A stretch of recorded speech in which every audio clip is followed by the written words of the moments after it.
great pleasure today to speak to a man who's been an absolute hero of mine, one of my 4 heroes for the last 30 years, and I know I speak for the rest of the guys here as well. The one, the only, the amazing Mr. Ernie Hudson. Thank you. Thank you. It's, well, I want to say you guys have been so important to me. I want to say that, but I really can't. So anyway, no, it's great to be here with you. So Ernie, just before we start, sorry, this is your first time in Dublin. How are you finding Dublin? You know, I have met some of the nicest people I've ever met anywhere. The people have been amazing. My wife and I came, I think this was the 4th day here, and we took one of those bus tours and, you know, saw some of the sights, and then we just been walking around. The weather has been amazing. A little bit of rain, but then the sun came out, and it's just a beautiful place. I hate we're not going to get to the countryside. I've heard so much about the countryside, but maybe that's the next trip. And also, really, it's very hard to see a country in a couple of days, you know. So, but I've had a great time, and I definitely look forward to coming back again. Have you had many people recognize you in the street, or do people sort of get that, oh my God? Yeah, you know, people stare at me. Sometimes I'm not sure what the reason is, you know. Yeah, they stare, and, you know, I used to think it might be bad intentions, but I think they're just curious. But, no, people come up, and I've had a few people take photos, and then they tweet them back to me or send them to me on Facebook. So for all the fans out there, follow me on Facebook or Twitter, and my website is ErnieHudsonOfficial.com. But yeah, no, but yeah, I don't think I can be in public for more than 20 minutes. Somebody will come up and say something, yell, who you going to call? Well, now, of course, Ernie, you've got a huge body of work. Big Phil over here. Phil's going to ask you later on about Congo. He can't wait to ask you about Congo. Congo, yeah. You know, The Hand that Rocks the Cradle. Most recently, you were in Torchwood, which is a big show over here for Doctor Who fans. But I mean, the thing that you will always be known for the most is Ghostbusters. Yeah, and I'm okay with that. You know, I'm just happy to be known for something. Anything. No, it's, you know, it's 30 years, it's a 30-year reunion, and it's great that the fans not only responded to it, but continually, you know, find something in the movie, and people are introducing their children to the movie. Their parents love the movie.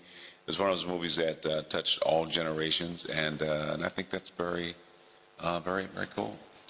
Now, I'm going to go straight into the jugular, because it would be very remiss if we didn't ask. But the thing that everyone's talking about right now, because I know our website, followingthenerd.com, we're constantly speculating on it. There's so much news. I'm going to ask you, Ghostbusters 3, is there anything happening? You know, to be perfectly honest, I don't have a clue. I mean, I saw Ivan Reitman at the premiere of his movie Draft Day, the Kevin Costner movie. And he told me that it's definitely happening. And I got a call from him about a month ago, and in fact, I'm meeting him this coming Tuesday when I get back, the day after I get back from Dublin. I'm having a meeting with Ivan and to discuss if there's anything real to it, or if it's just because the last thing I heard on the news, after watching the news, and he said there's a new director, I don't know his name, but he's considering an all-female cast. So, you know, I've heard so many different things, and I don't really know. The studio always announces they have me for the movie. Nobody's actually asked me. So I think they just assume Ernie will be easy. We know we have Ernie, you know. But so I'd love to see it happen, and I hope it is happening. But to be honest, I don't have a clue. Of course, with the 30th anniversary this year, it was very sad, of course, because we lost Harold earlier this year. It was a surprise, and you know, I had heard he wasn't in best of health for a while, and but it you know, you never can prepare yourself for that, so it was really disappointing. Mm-hmm. And you know, Harold was a good guy, and I think at the end of the day, when you love people, you work with them, you appreciate them. You can never really prepare yourself for that. Because I know because I said at the start of the show, and Saxon, I know you're the same, and the guys are the same. Ghostbusters, you know, we all like different films and different books and everything, but Ghostbusters has been one of the ones that, to me, is my all-time favourite movie. And whenever Harold died, it was quite profound. Actually, I was surprised because I'd never met the man, but when he went, it really felt like we had lost somebody, and it was, it's amazing to be part of something like that. I meet a lot of people who are very, emotional about, because I think there's something about movies that we do identify with, and many times we'll have neighbors we don't feel we know as well as certain characters in the movie. And when you relate to a movie, you feel like you know these people, and Harold was certainly one of those people. But I worked on The Crow years ago, and when we lost Brandon, it was shocking, but Brandon was so young, and not that it makes it any better. And we all know we have to make a transition at some point. But Harold had a great life, and he did some amazing work, and he has movies that will be around for a long, long time. And I just have so much respect for his body of work.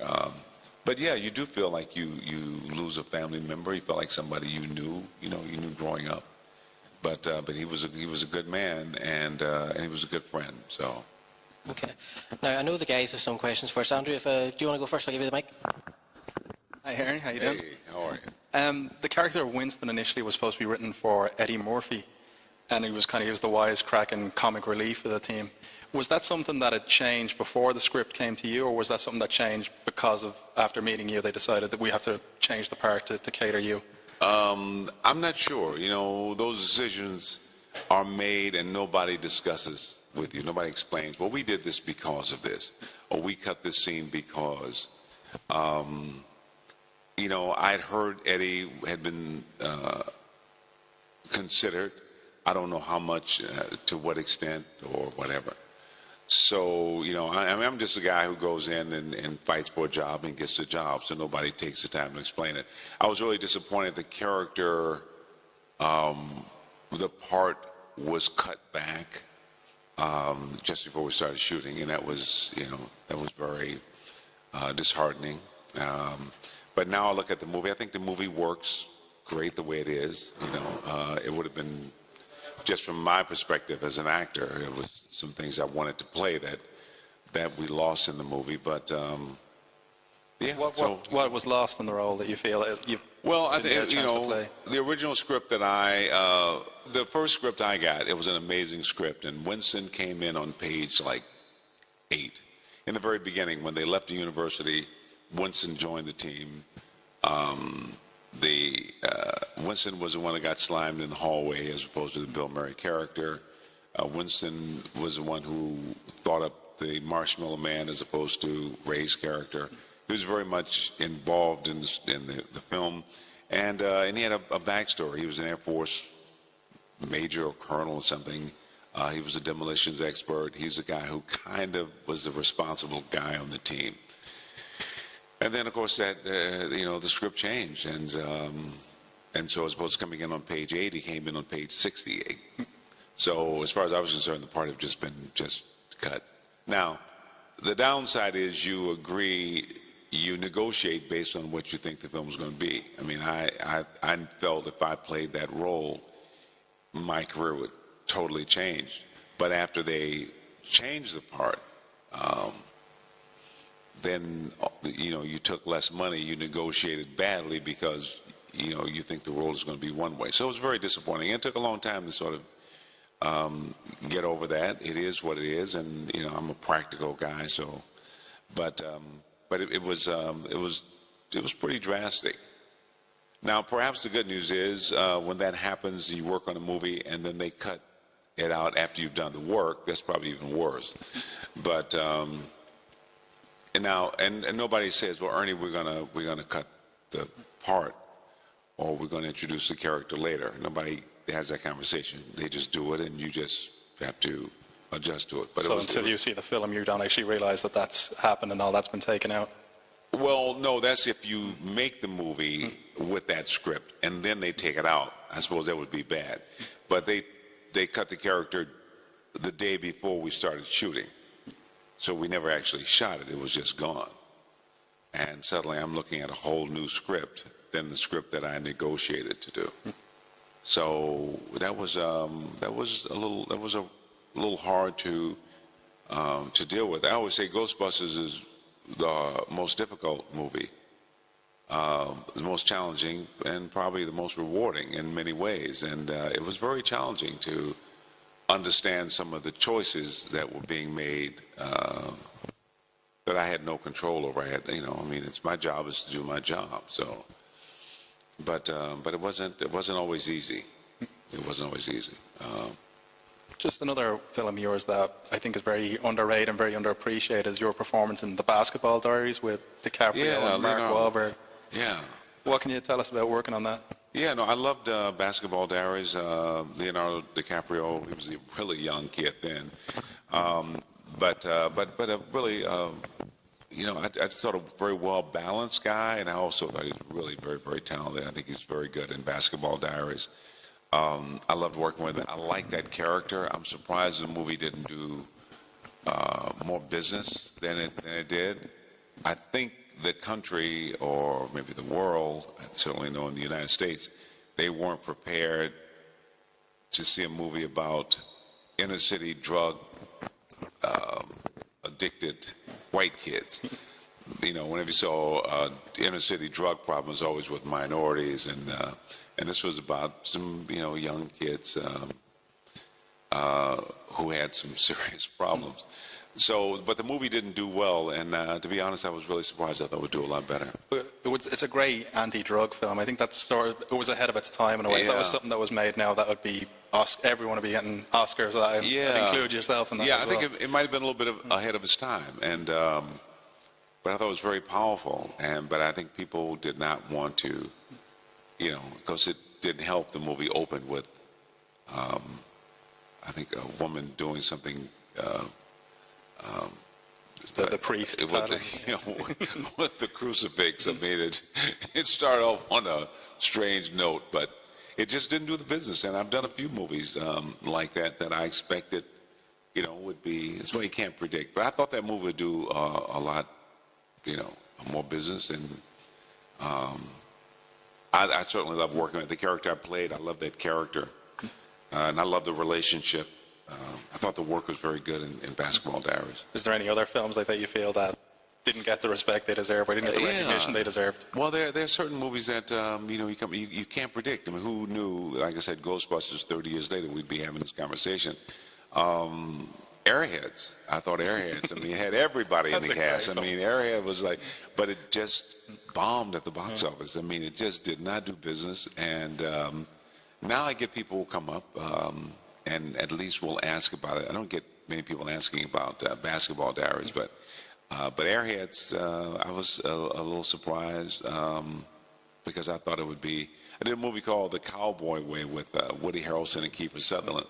I thought that would be a big film. It tested, they have these tests before the movie comes out, and people loved it, but it didn't do well at the box office. So Airheads is the same with Basketball Diaries. It's one of them films that when people discover years later, like, Steve Buscemi's in this. Brendan Fraser's in this. How do I not know about great cast, but somehow just didn't catch on. I'll pass the mic over. First of all, when did you discover the Fountain of Youth? Because honestly, every single year that goes by, you get younger and younger. Honestly, looking at you right now, you may as well have just stepped off the set of Ghostbusters 2. I appreciate that because I'm not feeling that. I'm sitting and go, oh my God, it's been a long day. I got to go lay down. I need a nap. I think, life is, I think it helps to look at life a certain way, and there are things that come along that challenge that perspective. But I've just been very blessed. I hear a lot of people talk about their childhood and how difficult and a lot of things that happened. And I know, the world can be difficult, but I've just had a very amazingly blessed life. I mean, so I don't know what that has to do with, the hardest thing I think is trying to keep weight off, which is a real challenge. Yeah. We know. It's like, what are you doing? And then it comes down to just will, that determination to just not eat all that stuff. But I'm losing that battle every day. But no, I've just been very, very blessed, and I've always had relationships that I value, and I think when you have positive relationships, supporting relationship in your life, it helps. Yeah, so, but thank you for the compliment. I'm not quite sure how to respond to it. Yeah, I do look young, don't I? Well, Yeah. I don't know. How do I do it? Do you have like a workout regimen or diet or anything like that you stick to? Well, I used to say that if you stand straight up, if you're a guy, and you look down, if you can't see your penis, then you know it's time to... you know it's time... Well, that could mean one or two things, It's time to start working out, so... But, no, you just got to be honest with you. You look and you kind of go, come on, So it's time to do something, and I'm very good. I can really discipline myself, and I'll trim down, and I'll drop 20 pounds, and then it's hard for me to be consistent. And that's my biggest problem. But you do what when you're being crazy. I mean, you can stay out all night, one night, but to do it 3 or 4 nights in a row, it's gonna, Also, I didn't really, because I had responsibilities. I was a single parent. I have 4 sons, and the first 2 I raised as a single parent. And there were just certain habits I didn't get into just because I had responsibilities, So a lot of things I was always very, very careful about, drinking or any of those things that I thought would be a problem. Also because I was trying to set an example for my kids, And I think that takes its toll. You think you get away with that stuff until you get about 50, and then 55 and 60, and then suddenly it's like, all those friends who played sports, suddenly they have no knees, they have no hips, and it's like so my knees and my hips are still working pretty good. Knock on wood. So I'm good. So you just common sense stuff, I guess. We were talking about Ghostbusters 3 a little bit earlier there. If they were to make a 3rd movie and bring your character back, do you have any ideas of where Winston Zeddemore would be now, 30 years later? In my world, I'd love to see Winston come back as the head of the Ghostbusters, association, franchise board, just kind of like that. Now we have chapters all over the world. I mean, there are Ghostbuster chapters, and every state in America has one, if not more, Ghostbuster chapters. So I'd love to see Winston be sort of, be the like Sam Jackson's character in S.H.I.E.L.D. or whatever. I want to be the Sam Jackson of Ghostbusters. It's my life aspiration. I want to be Sam Jackson. No, I don't want to be Sam Jackson. Just yell at people. Yeah, I don't know. I just want to get paid.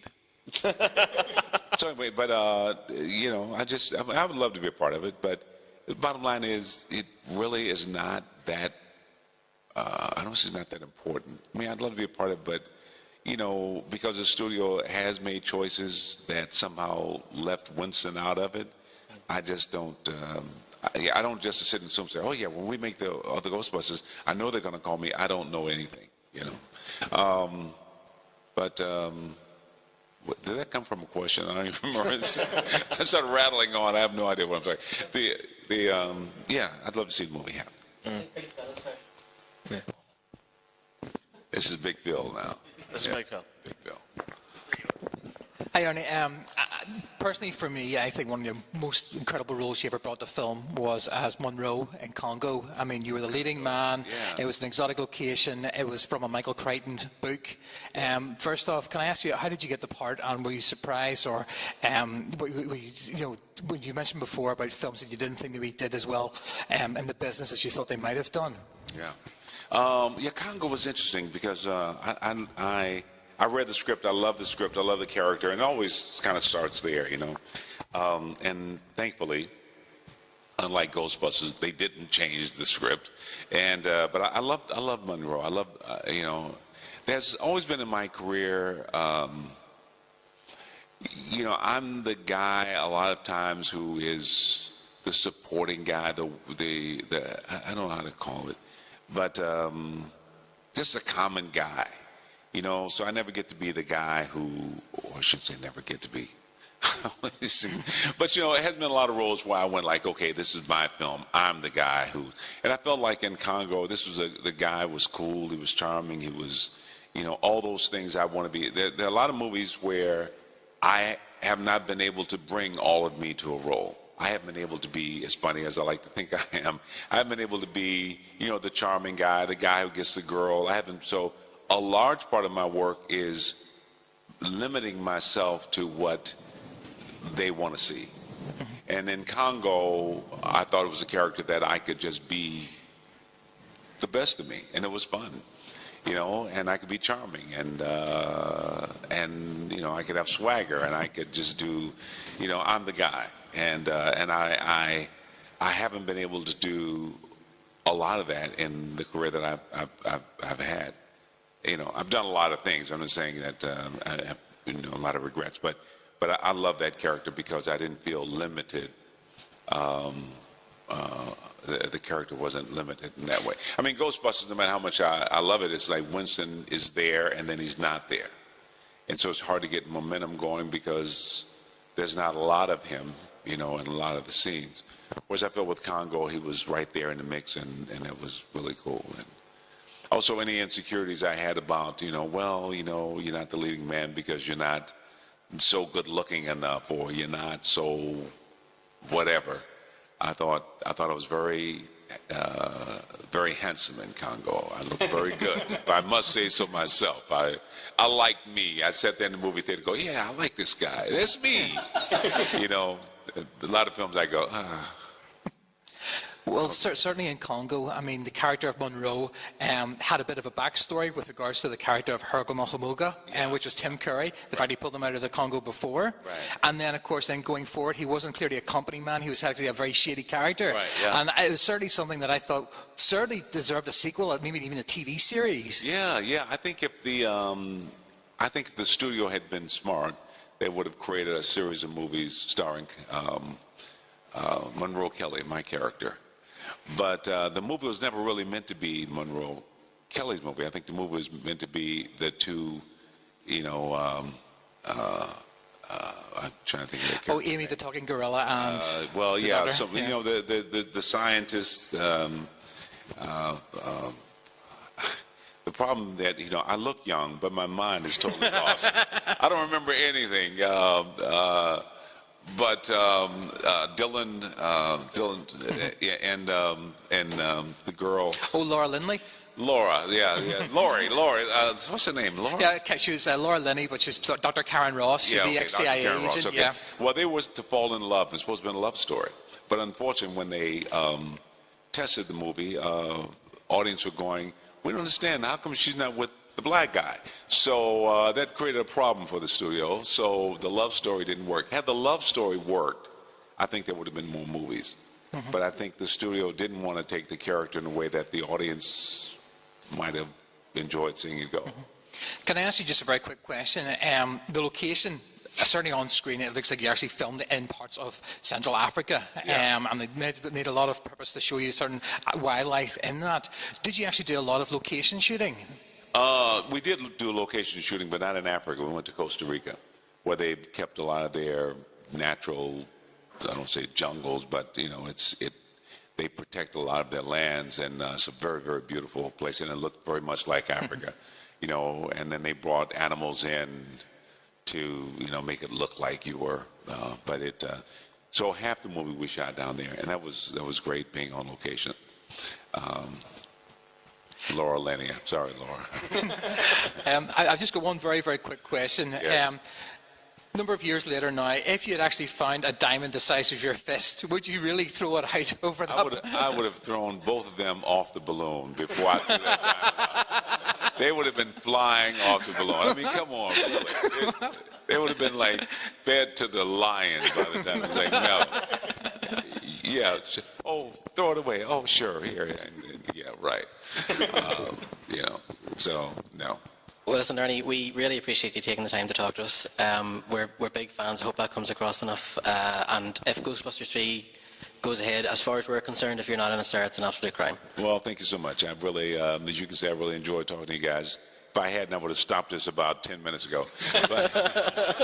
But no, you guys are great. I really appreciate you taking the time, and just good luck with the show and with everything that you guys are doing. And yeah, I hope for the fans there will be another movie, and I just hope it's really, no matter whether I'm in it, not in it, I just hope it's really worthy of the Ghostbuster name if they put it on there. So, Okay.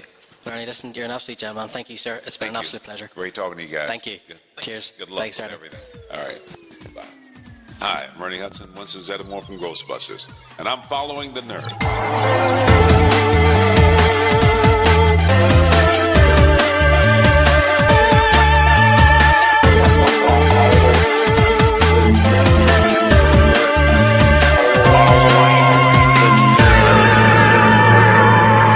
Yeah, so my wife told me you were gonna hug me. She said you're okay with it. She said,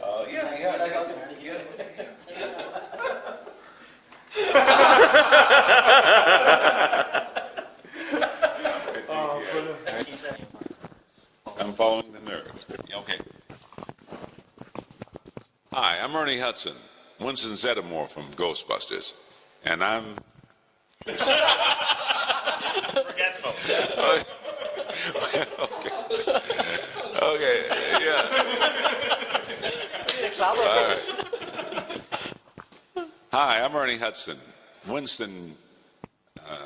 What's the character? No, I say no. No. Okay. All right. Let me get serious.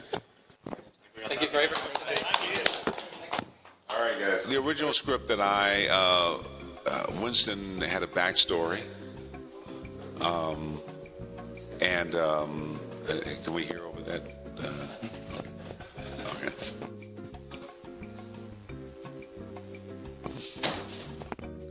So, yeah, it should be okay. Yeah, no, I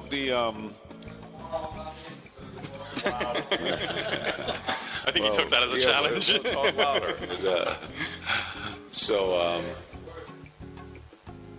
I assume you guys can cut into this, right? Yeah. Okay. And we're live. That's right, yeah. Right. So what were we talking about? Winston's backstory. Yeah, so when the first script I got, it was an amazing script.